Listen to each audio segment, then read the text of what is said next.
Bonjour à tous, dans cette série de vidéos, on va parler de programmation orientée objet, notamment en faisant une petite introduction et en abordant différents concepts, notamment les concepts de classe et d'objets, d'attributs, de fonctions et d'instances d'objets.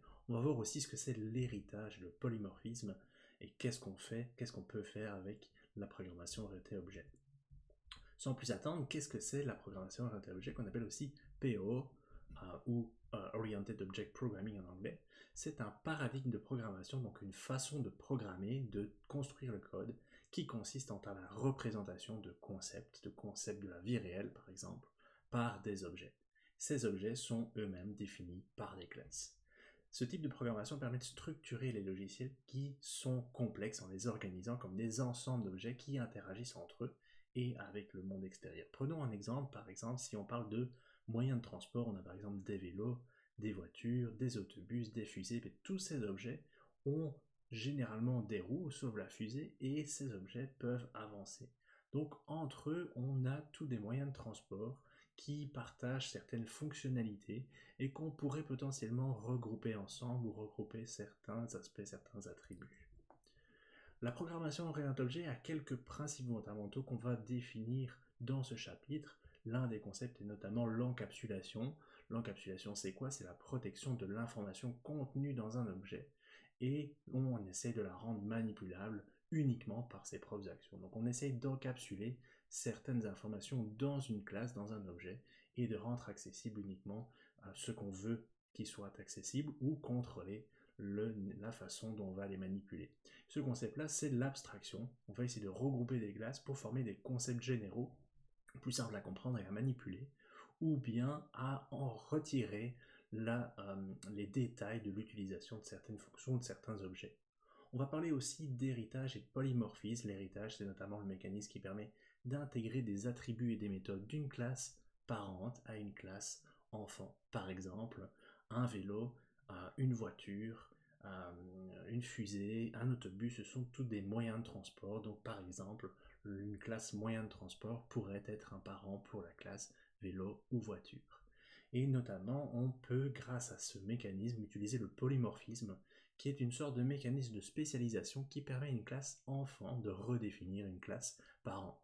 Dans notre exemple de moyens de locomotion, eh bien, tous les moyens de locomotion vont avancer, mais on va pouvoir redéfinir la méthode avancée dépendamment du moyen de transport.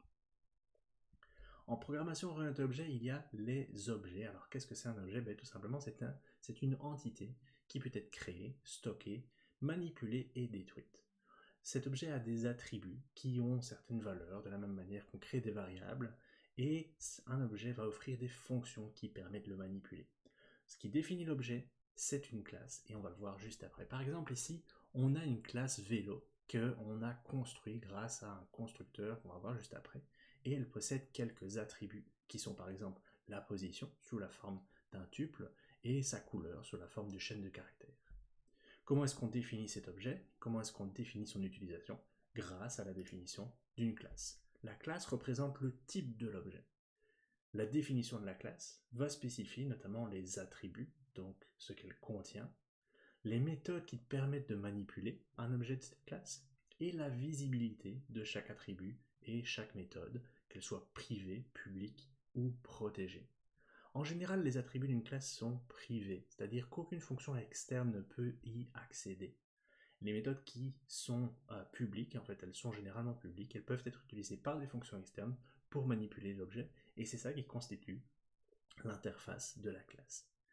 La visibilité par défaut des attributs et des méthodes d'une classe varie en fonction du langage utilisé. Puis on verra qu'en Python, on a par défaut tous les attributs et toutes les méthodes qui sont définies publiques pour des raisons simples du langage. Quelle est la relation entre un objet et une classe?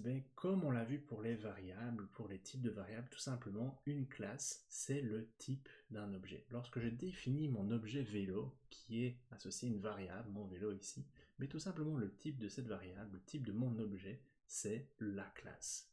De la même manière que si je définis un entier, on va avoir un type entier pour cet entier. Et par convention, le nom d'une classe commence par une majuscule. Comment est-ce qu'on crée cette classe vélo? C'est très simple, c'est seulement quelques lignes. On va tout simplement mettre le mot-clé classe avec le nom de la classe.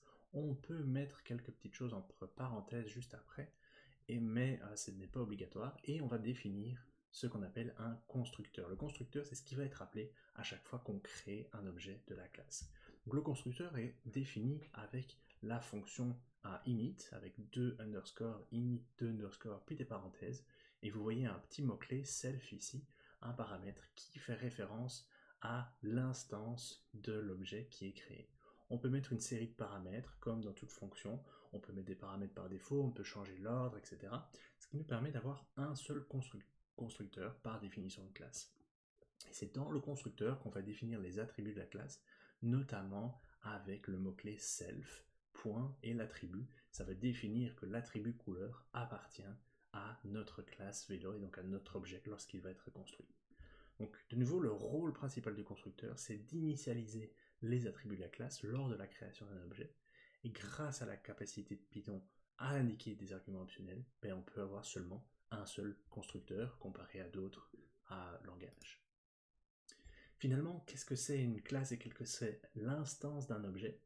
Tout simplement, on appelle classe la structure de l'objet, quels sont ses attributs, quelles sont ses méthodes, et c'est la déclaration de l'ensemble des entités qui composeront un objet. Un objet, c'est donc issu d'une classe, il va être construit grâce à la définition de la classe. C'est le produit qui sort d'un moule. Donc en fait, on parle d'objet comme étant une instance d'une classe, une instantiation. On va parler indifféremment d'objet et d'instance. Ce qui est important de comprendre, c'est qu'une fois créée, une instance d'objet est unique. C'est-à-dire qu'on peut créer avec la classe vélo des vélos rouges, des vélos bleus, mais chaque vélo va être unique. Que ce soit un rouge ou un bleu, il va être différent en fonction de ses attributs. Et même si les attributs sont les mêmes, chaque objet sera unique.